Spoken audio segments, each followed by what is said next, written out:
Ignore that thing at the bottom for now. It just, for some reason, it didn't work very well. All right.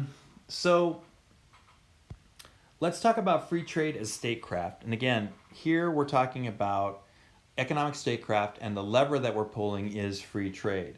Now, we have to think about this as a liberal would think about it and as a realist would think about it. And obviously, it's not going to be that big of a stretch to know that they're going to think about these things differently. So what would liberalism say about free trade? Free trade, we know for the liberal, is always a good thing, period. Free trade equals more economic interdependence. And why does a liberal think economic interdependence is important? More trade? The answer is that's going to lead to more peace. The reason why, if you don't remember, but if you remember, just think about that for a second. Why does a liberal say free trade equals more peace? And the answer is because more trade, or free, let me say it differently. Free trade equals more trade. And more trade means that if you have a war and that stops that trade, it's more expensive because there's more trade. So arguably, free trade means more peace because war becomes too expensive. It becomes cheaper to find a peaceful resolution. Like, for example, let's talk about Iran for a second here. The United States and Iran do not trade a lot to begin with. We didn't have a lot of trade. So when we put economic sanctions on them, honestly, there's not a lot of trade that's kind of messing up. But now turn around, let's imagine we put economic sanctions on Canada. Ooh, hold on a second. That's a huge part of our economy itself. That's going to hurt us as much as it's going to hurt them. And so rather than do that, rather than come up with a war or even economic sanctions, we'll come up with some other resolution that's way cheaper than that. So arguably, if we had more trade with Iran, it would make war with Iran less likely.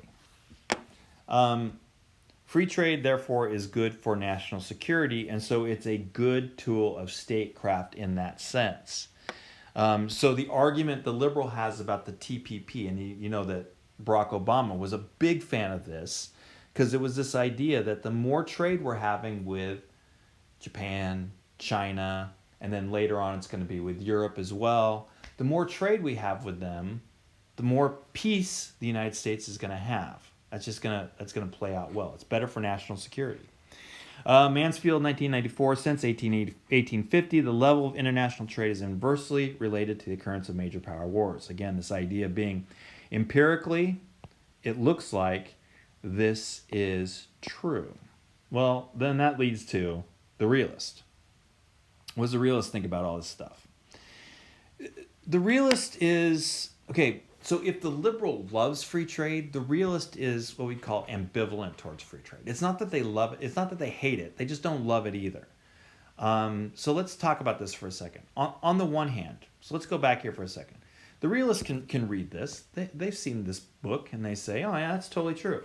It's true that free trade equals more economic interdependence. That's good for the United States. We get more stuff. That's good.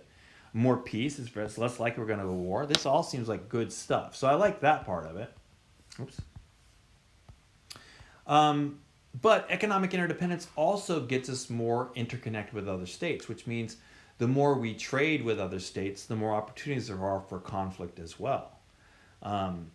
It's not just, again, the liberal's going to say that's not true. The realist is going to say the more interactions, the more likely chance that you're going to have conflict. And that doesn't negate what we had on that last page. It just doesn't mean that it's just all a positive picture.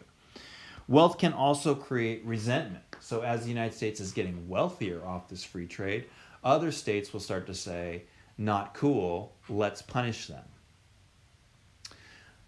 And then, of course, economic power is fungible, which also means that you can turn economic power into military power, which means if the United States is growing in power, but China is also growing in economic power, that's nerve-wracking. Does that make sense? Like, it's not just all a peaceful thing where we're all just living happily ever after.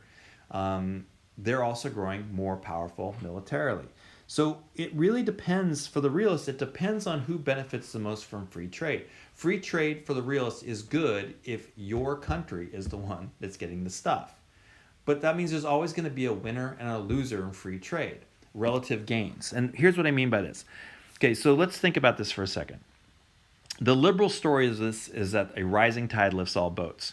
So with free trade, let's say here's one country A and country B. Here's country A, country B.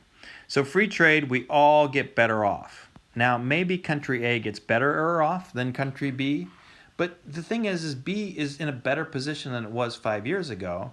So that's a good thing for them. They like free trade. Free trade, everybody's better off. The world is great. For the realist, it's not that simple, because if economic power can turn to military power is the whole game here, the whole reason you can do stuff. If A gets this much and B gets this much, now there's a winner and a loser from free trade. This is the winner and this is the loser. Let's reverse this for a second. Let's say here's A and here is B, okay? And let's say that A only grows a little bit, but B grows a lot. Or let's even change it like this. So A's still ahead of B. A grew from the interaction, but here's the deal. B is growing faster than A. That's not okay. We call that relative gains. And the realist says states really care about relative gains. So free trade is going to create winners and losers. Everybody doesn't win. Somebody wins more than somebody else. So one state wins more than somebody else. The state that isn't winning, that agrees to free trade, is stupid for the realist. That's the idea here. And then one more thing we want to add to this that the realist is going to say is that, it's not all about just money. There are things out there that are more important strategically than others. Powerful states have to protect strategic materials. So, for example, oil is not just another thing. Or, as we've been talking about the COVID-19 situation, like which industries in the United States are in trouble and need to be rescued by the United States, not just for economic reasons, but for military reasons. So like airlines. We might put Boeing in this category. If all the advances in airplane technology is happening outside the United States, is that going to be bad for U.S. national security? Yes. And so we need to make sure some of that's happening in the United States. So it's ambivalent on free trade. Free trade's not good or bad. Free trade can be good or bad depending on the power that it sort of generates as a result. One more element that we want to add here is sometimes we talk about intervening variables. Is it as simple as just I'm a realist, or I'm a liberal, I'm pro free trade, I'm a realist, I'm not really sure where I stand on free trade? And so sometimes we talk about what we call intervening variables, meaning you need one more thing, you need to understand one more thing before you really know what the policy is going to be. So just a couple examples. There's a guy named Copeland in 1986 who makes the argument that it's not just sort of the belief about the IR theory, but it's also the policymakers' future expectations of gain from international trade. If they think it's going to be a lot of gains, they're more pro-free trade than if they're not. So this is a little bit less about theory and a little bit more about expectations about the future.